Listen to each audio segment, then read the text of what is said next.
Hello students, स्वागत है आपका हमारे यूट्यूब चैनल बंसल एकेडमी के ऊपर। स्टूडेंट्स, आज की क्लास में हम इंपॉर्टेंट करंट अफेयर डिस्कस करेंगे जो आपके एग्ज़ाम पॉइंट ऑफ व्यू से बहुत इंपॉर्टेंट रहने वाले हैं। स्टूडेंट्स, मैं आपको बता दूं कि जो बच्चों ने PSSB का फॉर्म भर दिया है वो हमारे साथ जुड़े रहें। हम आपको ऑनलाइन ऑफलाइन हर मोड से आपके साथ हैं। स्टूडेंट्स, हम गारंटी लेते हैं आपको एग्ज़ाम क्लियर करवाने की। लास्ट टाइम जो आपका पंजाब पुलिस कांस्टेबल का एग्ज़ाम हुआ था, पंजाब पुलिस SI का एग्ज़ाम हुआ था, उसमें जीके के हमारे कराए हुए क्वेश्चन स्टूडेंट्स 90% हमारे कराए क्वेश्चंस में से आए थे। जो करंट अफेयर हम कर रहे हैं स्टूडेंट्स आपके लिए बहुत इंपॉर्टेंट है। इसके अलावा जो बच्चों ने SBI PO, IBPS clerk, IBPS PO के एग्ज़ाम फिल कर रखे हैं उनके लिए बहुत इंपॉर्टेंट है करंट अफेयर्स। तो हमारे साथ जुड़े रहिए स्टूडेंट्स। वीडियो अच्छी लगे तो ज़रूर लाइक करके जाना, ज़्यादा से ज़्यादा वीडियो को शेयर करना। आपके जो भी आपके भाई बहन, आपके फैमिली के फ्रेंड्स, आपके जो भी प्रिपरेशन कर रहे हैं उन तक ये वीडियो पहुँचे स्टूडेंट्स। ठीक है जी, तो चलिए स्टूडेंट्स शुरू करते हैं। फर्स्ट आपका जो करंट अफेयर है, government of India and World Bank sign 40 million health project for which state. हाँ जी, यहाँ पर $40 मिलियन का भारत सरकार, गवर्नमेंट ऑफ इंडिया और वर्ल्ड बैंक के द्वारा। स्टूडेंट्स, बहुत इंपॉर्टेंट क्वेश्चन है। कोई भी ऐसी सेंट्रल गवर्नमेंट की न्यूज़ बहुत ज़्यादा इंपॉर्टेंट रहती है आपके एग्ज़ाम पॉइंट ऑफ व्यू से। गवर्नमेंट ऑफ इंडिया और वर्ल्ड बैंक के द्वारा यहाँ पर $40 मिलियन का for health project for state में आप कह सकते हैं हेल्थ प्रोजेक्ट के लिए किस स्टेट में निवेश किया है, किस स्टेट में इन्वेस्टमेंट कर रखी है। तो your answer is Meghalaya. Very very important students, your answer is Meghalaya. आपसे क्वेश्चन पूछ सकता है मेघालय की कैपिटल कौन सी है। स्टूडेंट, शिलोंग। मेघालय आपको पता होना चाहिए कि रिसेंटली अभी गवर्नमेंट ने वहाँ पर हेल्थ इंफ्रास्ट्रक्चर इन्वेस्टमेंट के लिए, वहाँ पर डेवलपमेंट के लिए जो है पैसा लगाया है। ठीक है जी, मेघालय की कैपिटल कौन सी? आपकी शिलोंग। और स्टूडेंट्स, यहाँ पर आपसे क्वेश्चन पूछ लिया जा सकता है, स्कॉटलैंड ऑफ ईस्ट किसे कहते हैं? स्कॉटलैंड ऑफ ईस्ट किसे कहा जाता है? आपका आंसर होगा शिलोंग को। So very very important, Meghalaya is your answer. Next अगला पॉइंट है student, this year vigilance award week is celebrate every year in the birth week of. हाँ जी, very very important question student, Sardar Vallabhbhai Patel. आपको पता होनी चाहिए स्टूडेंट्स, रिसेंटली अभी सरदार Vallabhbhai Patel का बर्थडे निकल के गया, उनकी बर्थ एनिवर्सरी निकल के गई थी। ठीक है जी, तो यहाँ पर से आपसे क्वेश्चन पूछा जा सकता है कि इस साल विजिलेंस अवेयरनेस वीक जो है, ये सप्ताह मनाया गया किनके बर्थ एनिवर्सरी पे, किनके जन्म दिवस के यादगार पे ये दिवस मनाया गया। बहुत इंपॉर्टेंट है। सरदार वल्लभ भाई पटेल हमारे देश के पहले होम मिनिस्टर, देश के पहले डिप्टी प्राइम मिनिस्टर थे। ठीक है जी, इनको बिस्मार्क ऑफ इंडिया भी कहा जाता था। स्टूडेंट्स, बिस्मार्क ऑफ इंडिया भी कहा जाता था, क्यों? लौह पुरुष भी कहा जाता है। ठीक है, आपसे क्वेश्चन में ऐसे भी एग्ज़ाम में क्वेश्चन आपका बन सकता है। तो स्टूडेंट्स, इंपॉर्टेंट पॉइंट है यहाँ पे, बिस्मार्क ऑफ इंडिया भी कहा जाता है जी सरदार वल्लभ भाई पटेल को, और लौह पुरुष भी कहा जाता है, आयरन मैन ऑफ इंडिया भी कहा जाता है। और स्टूडेंट, सरदार वल्लभ भाई पटेल का स्टैच्यू ऑफ यूनिटी किस डिस्ट्रिक्ट में है, किस नदी के ऊपर है, ये कमेंट करके ज़रूर बताना। ठीक है जी, स्टैच्यू ऑफ यूनिटी की हाइट कितनी है, ये डिटेल आप ज़रूर कमेंट करके बताना। ठीक है जी, चलिए नेक्स्ट है स्टूडेंट्स, इस सप्ताह जो विजिलेंस अवेयरनेस वीक था, इसकी थीम क्या थी? आपसे अगर एग्जामिनर ने टफ क्वेश्चन पूछना है तो वो क्वेश्चन इस तरीके से भी आपसे पूछ सकता है कि जो विजिलेंस अवेयरनेस वीक सेलिब्रेट किया गया है सरदार वल्लभ भाई पटेल के बर्थ एनिवर्सरी पे, उसकी थीम क्या थी? थीम थी students, independent India @ 75, self reliance and integrity. Independent India, ठीक है जी, इंडिपेंडेंट इंडिया @ 75, मतलब कि हमारे देश को आज़ाद हुए जैसे 75 साल हो चुके हैं। ठीक है जी, और self reliance and integrity. So very very important. ठीक है, self reliance and integrity means कि हमारा देश है वो एक आत्मनिर्भर भारत, एक आत्मनिर्भरता के ऊपर जो पहुंच रहा है। ठीक है जी, वेरी इंपॉर्टेंट। आगे नेक्स्ट है students, next is very very important current affair. Vax जो शब्द है, vax has been chosen as a 2021 word of the year by Oxford Dictionary. तो ये क्वेश्चन बहुत इंपॉर्टेंट है, रिसेंटली एग्ज़ाम में पूछा भी जा चुका है। ठीक है जी, UPSC के द्वारा एक एग्ज़ाम कंडक्ट कराया गया था EPFO का, उसमें क्वेश्चन आया था, इसलिए ये मैंने आपके सामने करंट अफेयर चूज़ किया है। वैक्स जो एक वर्ड है, VAX, इसको 2021 का word of the year Oxford dictionary में चूज़ किया गया है। ये बेसिकली स्टूडेंट्स एक लैटिन वर्ड है वैका, ठीक है, तो वहाँ से ये वर्ड वैक्स निकला है। वेरी वेरी इंपॉर्टेंट, आपके लिए इंपॉर्टेंट पॉइंट बन गया। आगे है जी next, union minister for Jal Shakti Gajendra Singh Shekhawat.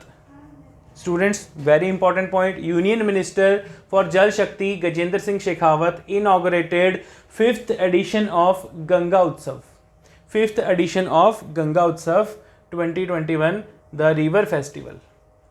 हाँ जी, मतलब कि यहाँ पर जो हमारे केंद्रीय जल शक्ति मिनिस्टर हैं गजेंद्र सिंह शेखावत जी, उनके द्वारा 5th एडिशन ऑफ गंगा उत्सव समारोह सेलिब्रेट किया गया, इसको इनॉग्रेट किया गया। और ये जो फेस्टिवल है students, specially it's a river festival, तो ये गंगा नदी के ऊपर मनाया जाता है। Specially clean Ganga project central government का चल रहा है, तो उसी को लेके ये 5th एडिशन ऑफ गंगा उत्सव सेलिब्रेट किया गया।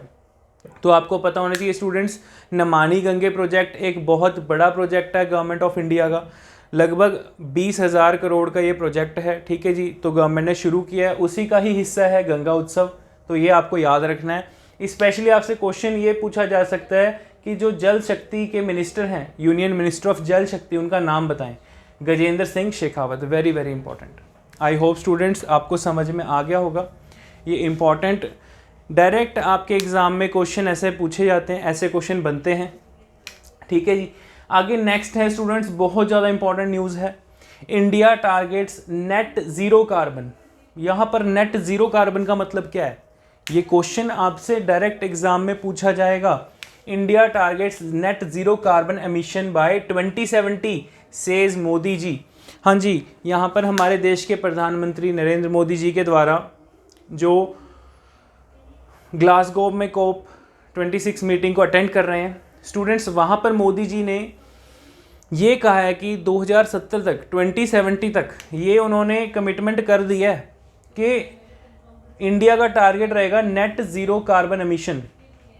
अब कार्बन एमिशन आपको पता है कि हम कितना ज़्यादा कार्बन का उत्सर्जन, एमिशन ऑफ कार्बन करते हैं इन डिफरेंट मोड्स। तो वो जो कार्बन एमिशन है वो हमारे एनवायरनमेंट के लिए, हमारे एटमॉस्फेयर के लिए बहुत ज़्यादा हार्मफुल है, आप सब जानते हैं।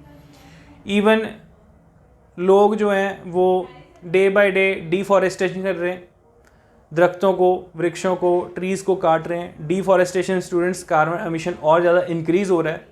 तो यहाँ पर जो वर्ड है नेट ज़ीरो कार्बन, इसका मतलब क्या है, India targets net zero carbon, इसका मतलब ये है स्टूडेंट्स, मोदी जी ने कहा है कि 2070 तक, 2070 तक भारत जो है, यहाँ पर इसका मतलब नेट ज़ीरो कार्बन एमिशन का मतलब है कि हम जितना कार्बन एमिशन करेंगे, हम जितना कार्बन उत्सर्जन करेंगे, उस कार्बन को जितना परसेंट कर रहे हैं, जितना रेशो हम कर रहे हैं, उस कार्बन को हम टोटली डिकम्पोज भी कर देंगे, उस कार्बन एमिशन को हम न्यूट्रल कर देंगे, मतलब कि न्यूट्रलाइजेशन कर देना।